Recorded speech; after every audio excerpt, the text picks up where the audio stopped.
ಆತ್ಮೀಯ H16 news ಅರ್ಥಾತ್ ಹೇ ಸಿದ್ದರಾಮಗೆ ಸ್ವಾಗತ.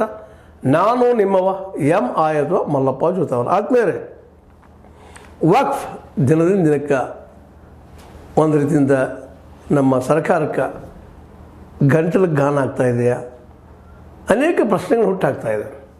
ಕಾನೂನು ಆಯಿತು, ತಮ್ಮ ಮೆಜಾರಿಟಿ ಮಾಡಿಕೊಂಡ್ರು, ಲೋಕಸಭೆಯಲ್ಲೇ ರಾಜ್ಯಸಭೆಯಲ್ಲೂ ಮೆಜಾರಿಟಿ ಮಾಡ್ಕೊಂಡು ಮಾಡಿದರು, ಕಾನೂನಂತೆ ಆಗ್ಯದ ಮಸೂದೆ ಇದ್ದಿದ್ದು. ಆದರೂ ಇನ್ನೂ ಅದಕ್ಕೆ ಈ ಒಂದು ಡಿನೋಟಿಫೈ ಮಾಡಿ ಅನುಷ್ಠಾನಗೊಳಿಸುವಂಥದ್ದು ಆಗ್ತಾಯಿಲ್ಲ. ಅದಕ್ಕೆ ಕಾರಣ ತಕರಾರು ಈ ಮುಸ್ಲಿಂ ನಾಯಕರಿಂದಾಗಿರ್ಬೋದು ಅಥವಾ ವಕ್ಫ್ ಬೋರ್ಡ್ಗಳಿಂದಾಗಿರ್ಬೋದು ತಕರಾರು ಮಾಡ್ತಾಯಿದ್ದಾರೆ.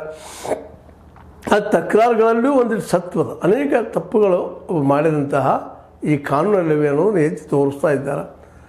ಇದು ಸಂವಿಧಾನ ವಿರೋಧಿ ಅನ್ನೋದನ್ನು ಸ್ಪಷ್ಟಪಡಿಸ್ತಾ ಇದ್ದಾರೆ. ಯಾಕಪ್ಪ ಅಂತಂದ್ರೆ ಇಲ್ಲಿ ಅನೇಕ ಪ್ರಶ್ನೆಗಳ ಉತ್ತರವನ್ನು ಹುಡುಕುವಂಥ ಪ್ರಯತ್ನ ಆಗಿಲ್ಲ. ಮೆಜಾರಿಟಿ ಆಗ್ಯದ, ಕಾನೂನು ಆಗ್ಯದ, ಆ ಮಾತು ಬೇರೆ.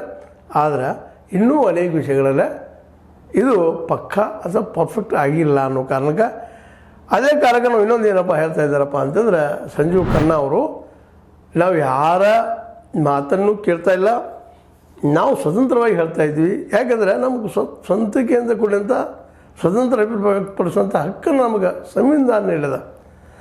ನಾವು ಹೊಣೆಗಾರಿಕೆಯಲ್ಲಿ ಬದಲಾವಣೆ ತರಲು ಬಯಸುವುದಿಲ್ಲ. ನಾವು ಹೊಣೆಗಾರರು, ನಾವು ಇದಕ್ಕೆ ರೆಸ್ಪಾನ್ಸಿಬಲ್.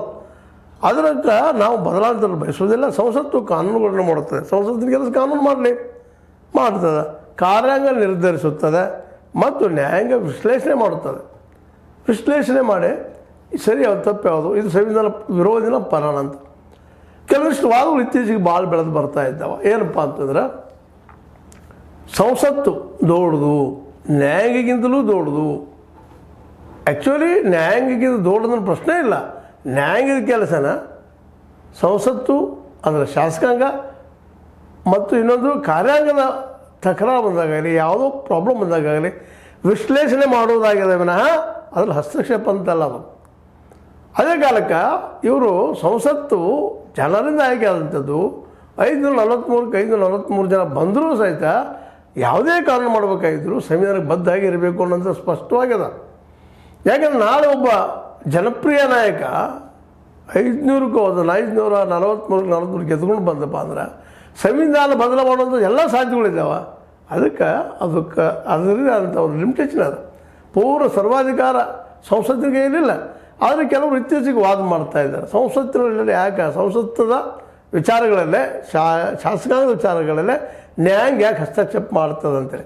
ಇದು ಹಸ್ತಕ್ಷೇಪ ಅಲ್ಲ, ಸರಿ ಯಾವುದು ತಪ್ಪು ಯಾವುದನ್ನು ಬುದ್ಧಿವಂತರು ಕುಡ್ಕೊಂಡು ಹೇಳುವಂಥ ನ್ಯಾಯದ ಪಂಡಿತರು ಹೇಳುವಂಥ ಇದು ನ್ಯಾಯಾಲಯ. ಅವರಿಗೆ ಹಕ್ಕದ 142 ಸೆಕ್ಷನ್ ಪ್ರಕಾರ ನಾವು ಡಿಸಿಷನ್ ತೊಗೊಳ್ಳೋದು ಹಕ್ಕ. ಒಂದರೆ ಸರ್ಕಾರ ಅಥವಾ ಆಡಳಿತಾರೂಢ ಪಕ್ಷ ಯಾವುದೇ ಡಿಸಿಷನ್ ತೊಗೊಂಡ್ರು ಅದನ್ನು ನಿಲ್ಲಿಸೋದು ಹಕ್ಕ ನ್ಯಾಯಾಂಗಿಕ. ಹೀಗಾಗಿ ನಮ್ಮ ಕೆಲಸ ನಾವು ಮಾಡ್ತಾಯಿದ್ದೀವಿ. ಮೊದಲನೇದಾಗಿ ಸಂಸತ್ತು ಕಾನೂನುಗಳನ್ನು ಮಾಡುತ್ತದೆ, ಕಾನೂನು ಮಾಡೋದು ಸರಿ.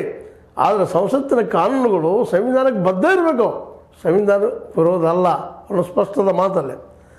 ಆಮೇಲೆ ಕಾರ್ಯಾಂಗ ನಿರ್ಧರಿಸುತ್ತದೆ. ಏನು ನಿರ್ಧಾರ ಮಾಡ್ತಿದ್ದ ಕಾರ್ಯಾಂಗ?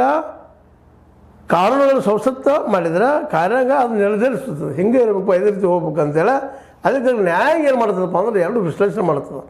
ಯಾವಾಗ ಕಾರ್ಯಾಂಗ ಮತ್ತು ಶಾಸಕಾಂಗ ಮಧ್ಯದಲ್ಲಿ ತಿಕ್ಕಾಟ ಬರ್ತದನೋ, ಯಾವುದೋ ವಿಶ್ಲೇಷಣೆ ಬರ್ತದೋ, ಆಗ ನ್ಯಾಯಾಂಗ ಇದ್ದಿದ್ದು ಫೈನಲ್ ಡಿಸಿಷನ್ ಕೊಡ್ತದೆ. ಹಿಂಗೆ ಅದಾವೆ ಇವು.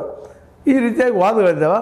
ಆದರೆ ಇಲ್ಲೇ ಏನಪ್ಪ ಅಂದ್ರೆ ಕೆಲವೊಂದಿಷ್ಟು ತಪ್ಪುಗಳಾಗಿದ್ದಾವೆ ಆಡಳಿತಾರೂಢ ಪಕ್ಷದಿಂದ ಅಂತೇಳಿ ಈ ಒಂದು ನಮ್ಮ ಸುಪ್ರೀಂ ಕೋರ್ಟದ ಅಭಿಪ್ರಾಯ. ಅದಕ್ಕೆ ನಮ್ಮ ತುಷಾರ್ ಮೆಹ್ತಾ ಅವರು ಸಾಲಿಸಿಟರ್ ಜನರಲ್ ಅವ್ರು ಹೇಳ್ತಾರೆ, ಇಲ್ಲ ತಪ್ಪಾಗಿಲ್ಲಲ್ಲೇ.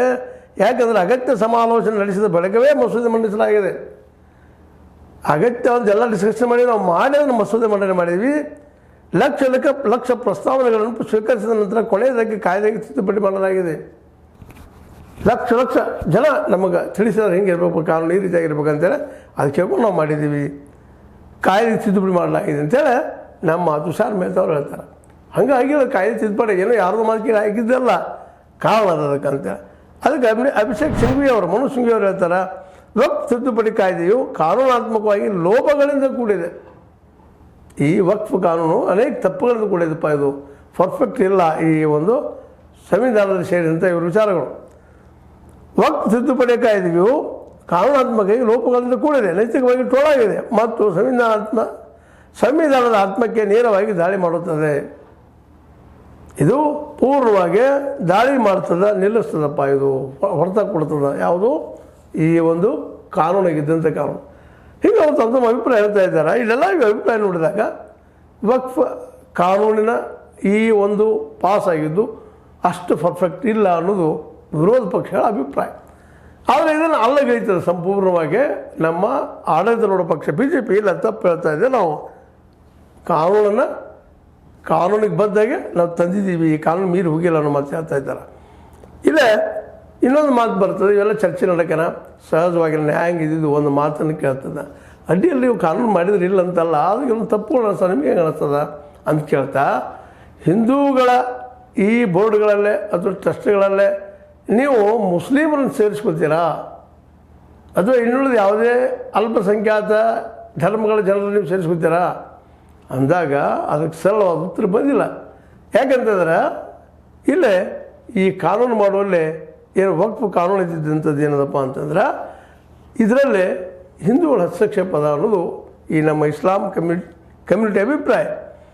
ಈ ಎಲ್ಲ ನೆಲೆಗಳಲ್ಲಿ ವಕ್ಫ್ ಆಸ್ತಿ ಈ ಸದ್ಯದಲ್ಲೇ ಏನಪ್ಪ ಡಿನೋಟಿಫೈ ಆಗಿಕೊಡೋದು ಅನ್ನುವಂಥ ಮಾತನ್ನು ಸಂಜೀವ್ ಖನ್ನಾ ಅವರು ವಿಚಾರ ಮಾಡಿದ್ದಾರೆ. ಯಾಕಂದರೆ ಈಗಾಗಲೇ ಸಾಕಷ್ಟು ಈ ಹಿಂದೂ ಮುಸ್ಲಿಂ ಮಧ್ಯಸ್ಥಿಕೆ ಕಾನೂನು ನಡೆದು ಮಾಡೋದು ಎಲ್ಲ ನೋಡ್ತಾ ಇದ್ದಾರೆ. ಜೊತೆಗೆ ಒಳ್ಳೆಯ ಅಭ್ಯಾಸ ಮಾಡಿಕೊಂಡು ಅವರು ಸ್ಪಷ್ಟವಾದ ಅಭಿಪ್ರಾಯ ಕೊಟ್ಟಿದ್ದಾರೆ. ನಮ್ಮ ವಕ್ಫ್ ಆಸ್ತಿ ಈಗ ಡಿನೋಟಿಫೈ ಆಗೋದಿಲ್ಲ ಅಂತೇಳಿ. ಅದಕ್ಕೆ ತುಷಾರ್ ಮೆಹ್ತಾ ಅವರು ಆದ ಸಹಿತ ಈಗ ನಾವು ಮುಂದಿನ ಚರ್ಚೆಯಾಗಿ ನ್ಯಾಯಾಂಗದ ನಿರ್ಧಾರ ಬರೋವರೆಗೆ ನಾವು ಯಾವುದು ಮಾಡೋದಿಲ್ಲ ಅನ್ನೋದು ಪ್ರಾಮಾಣಿಕವಾದ ವಿಶ್ವಾಸವನ್ನು ಮೂಡಿಸಿದ್ದಾರೆ, ಕೊಟ್ಟಿದ್ದಾರೆ. ಒಟ್ಟಾರೆಯಾಗಿ ಇದನ್ನೆಲ್ಲ ಗಮನಿಸಿದಾಗ ಈ ವಕ್ಫ್ ಕಾನೂನು ಇದ್ದಿದ್ದು ಆದಷ್ಟು ಏನಪ್ಪ ಅಂದರೆ ಹಿಂದೂ ಮುಸ್ಲಿಂ ಮಧ್ಯದಲ್ಲೇ ಒಂದು ರೀತಿ ಹುಳಿ ಹಿಂಡುವ ಕೆಲಸವನ್ನು ಮಾಡ್ತಾಯಿದೆ ಅಂತ ಅನ್ನಿಸ್ತಾ ಇದೆ.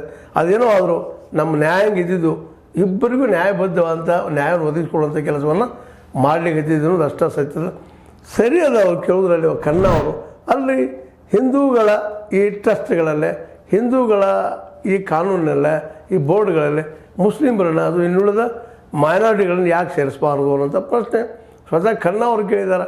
ಅದನ್ನು ಚರ್ಚೆ ಮಾಡ್ಕೊಂಡು ಒಂದು ವಾರ ಟೈಮ್ ತೊಗೊಂಡಿದ್ದಾರೆ, ಹೋಗಿದ್ದಾರೆ ಈ ಒಂದು ಕಾನೂನು ಪಂಡಿತರು. ಅದೇನೋ ಆದರೂ ಈ ಒಂದು ಏನೀಗ ಕಾನೂನು ಮಂಡಿಸಿದಾರೆ ಇದಕ್ಕೆ ತಡೆಯಂತಿ ತುರ್ತು ಸಿಕ್ಕದ. ಆದರೆ ಶಾಶ್ವತ ಸಿಗೋದು ಬೇಡ ಅನ್ನೋದು ಮೇಲ್ವರ್ಣ ಜನ್ಯ ಜಾತಿಗಳ ಅಭಿಪ್ರಾಯ ಅಥವಾ ಹಿಂದೂಗಳ ಅಭಿಪ್ರಾಯದ ಇದಕ್ಕೆ ಯಾವ ರೀತಿಯಾಗಿ ಸ್ಪಂದನೆ ನೀಡಬಹುದು ಅನ್ನೋ ಸಹಿತ ನಾವು ಮುಂದಿನದಲ್ಲಿ ನೋಡಬೇಕಾಗಿದೆ. ವಕ್ಫ್ ಆಸ್ತಿ ಇದರ ಬದಲಾಗಿ ಚರ್ಚೆ ಐತಿ ಜೋರ್ದಾರ್ ನಡೆದ.